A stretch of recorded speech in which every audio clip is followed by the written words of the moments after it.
How to check if someone is online in WhatsApp application. Before that, first of all, make sure that you have updated version of WhatsApp application. Once you check that, go through your WhatsApp application and make sure that you have logged into your account. Then tap on the user to whom you want to find out if that person is online or not.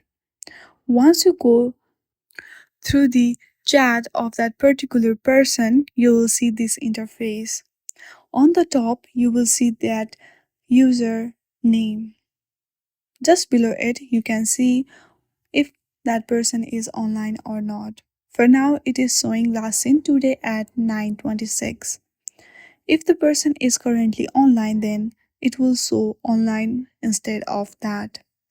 In this way, you can easily check out if the user is online in WhatsApp or not.